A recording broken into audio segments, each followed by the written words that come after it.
Hello everyone and welcome. My name is Nernstorm and in this video I'm going to explain how to level up your PvP characters effectively while PvPing rather than by doing some boring grinds that are most definitely not what you're looking forward to do with your characters. Whether you are new to ESO, making your first PvP character, or are already a PvPer but are just burnt out from grinding new characters over and over again and are looking for a better way, this video is going to be just for you. As many of you know, I recently moved from the NA to the EU server in ESO and had to remake all of my characters from scratch. Needless to say, I was not overly excited spending many long hours in a grind spot wasting my time. That's why I've decided to try to level up my characters through Battlegrounds, and as a PvPer, I must say it's been incredibly more enjoyable. Thank you for watching. Just kidding, of course. While leveling your character through Battlegrounds is much more enjoyable for a PvPer than killing the same few mobs over and over again for a tiny drop of experience, it has a lot of potential problems I'd like to help resolving through this video. For example, the skills you want to use in Battlegrounds are not always the skills you want to level up. Some characters can't unlock any good heals until a very high level. You want to level many skill lines through Battlegrounds like guilds and crafting. What if you want to gain many skill points through doing Battlegrounds? You might not have the proper gear for each level of your characters to optimize performance in BGs, and let's face it, other players sometimes do. Luckily, all of these issues are very easy to solve, so let's jump right into it. The skills you want to use in Battlegrounds are not always the skills you want to level up.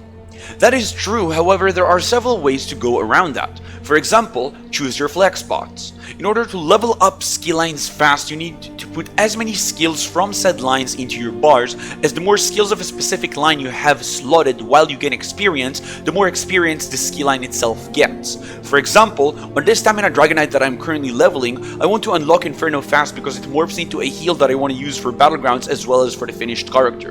To level it faster, I will slot as many Ardent Flame abilities as I can, including the ultimate, so that the skill line levels faster and unlocks my desired skill. Notice that I'm keeping key abilities like Rally and Deezing Swing on my bar, as I will need those to perform well in the match and win to gain more experience. Another option is to put abilities you wish to level on your back bar.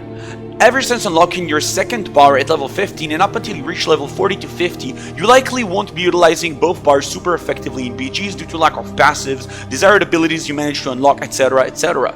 Due to that, you can try to fit most of your relevant abilities on your main bar, which you'll use throughout the match, and keep 3 to 4 spots on your back bar for skills you want to level. When you see the match is about to end, simply make sure you're currently on your back bar or swap to it, and you gain all your experience instantly when the match is over. This way, you will gain the experience on the abilities you wanted to level rather than the abilities you actually use throughout the match on your other bar. You can use add-ons like Dressing Room to swap your skills before the match is over, but bear in mind if you're stuck in combat, no skills can be swapped, so you might want to do this ahead of time. Some characters can't unlock any good heals until a very high level. Well, a lot of classes don't get some of their endgame heals and shields until very late in the leveling process, like Rally at level 38 Two-Hander, Hardened Ward at level 42 Daybreak Summoning, and Cauterize at level 42 Ardent Flame. There are many optional heals that you can use in the meantime until you get to unlock these. Some heals are class-based, like Dragon Blood that unlocks at level 20 Draconic Power for even Stamina Dragonite, or Fungal Growth which is unlocked for Wardens by default. While those abilities aren't commonly used on max level characters, they are effective enough in low level Battlegrounds to keep you going until you unlock better heals. Additionally, Stamina characters can unlock Vigor very fast when leveling through Battlegrounds, as you gain a lot of AP alongside your EXP after every match, and Magicka players can use the Light Armor skill Annulment while waiting for a better Magicka based heal from their class. Keep in mind that things like positioning yourself correctly and managing your resources are going to be a whole lot more important in Battleground matches until you get your effective heals, and will be a very relevant part of your survivability as well, so you can keep working on those too. You won't level many skill lines through BGs like guilds and crafting. That's definitely one of the bigger problems with leveling up through PvP. However, most of these skill lines are not something you'd be leveling up and progressing while doing any of the standard grinds typically either, with the exception of Fighters Guild. My personal advice to solve this issue is to use your queue time effectively. When you queue up to join a battleground, you may spend anywhere from mere seconds to 10 or 15 minutes waiting to be matched with other players. In the meantime, I recommend walking around the world collecting sky shards for unlocking skills, as well as lore books, Sijic portals, and gathering materials. That way you can progress your guild lines and your crafting lines alongside leveling through PvP. There's no time to waste if you want to reach that endgame, so make sure you utilize your queue time effectively rather than just standing there and waiting. What if you won't gain many skill points through grinding Battlegrounds? That's actually more of a common myth than anything. If you're concerned with the amount of skill points you'll be gaining while doing Battlegrounds, you must keep in mind that Battlegrounds quite obviously give you AP, which increases your alliance rank. And what many people tend to forget is that every time you gain a new alliance rank, you are granted a skill point right away. In fact, if you use your queue time to collect sky shards as I've previously suggested, and combine the skill points you earned doing that with the ones your matches granted you via alliance rank progression, and let's not forget the ones you gained from leveling up itself, you'll very likely have more than enough skill points for all your skills and passives with quite a few to spare by the time you reach level 50. This works for me personally every time I level a new character. You might not have the proper gear for each level of your character to optimize your performance in BGs. When thinking of the gear you want to use while leveling up, you must let go of the standards for gear that you might be familiar with from endgame if you have maxed characters already.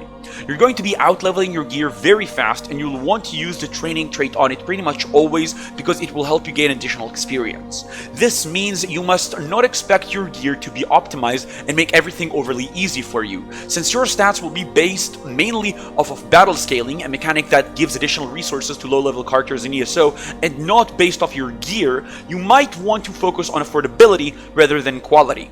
I personally tend to have 4 different sets of gear that I use through my leveling process, which I recommend you craft or have crafted for you at the following levels. Level 3 or 4, as that'll be the level you exit the tutorial and start wanting the training trait. Level 15 when you unlock your second bar.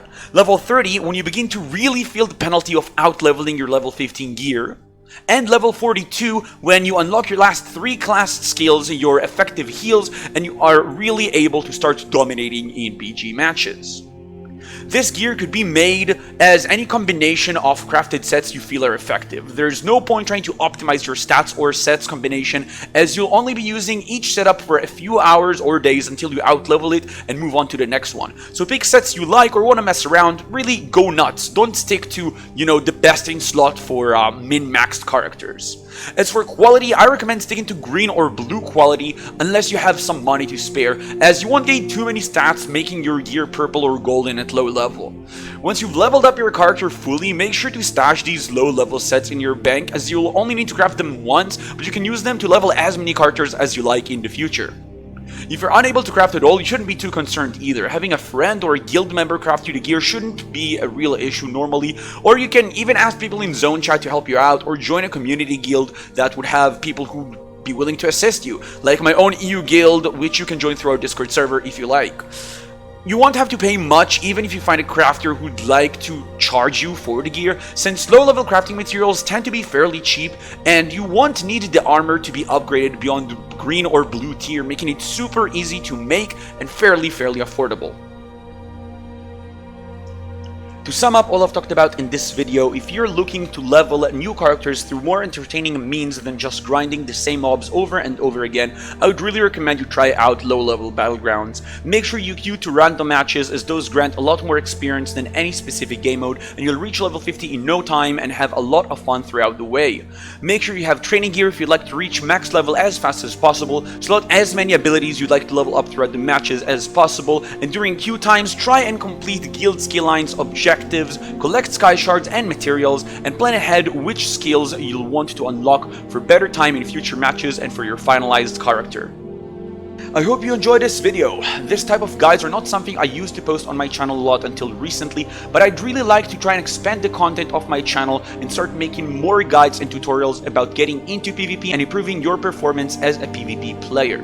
If you enjoyed this video, would like to see more content from me or any of the future guides I'll be making, please make sure to like the video and subscribe to my channel. I'm now doing content creation full-time, so your support really means a lot to me. If you'd like to get in touch with me or see more content, please make sure to join my Discord server. Link will be down in the description. I also stream ESO about 5 times a week on my Twitch channel, so make sure to follow me there if you'd like to see my live PvP content. Link will be in the description as well. Thank you so much for watching, and I'll see you all in the next video.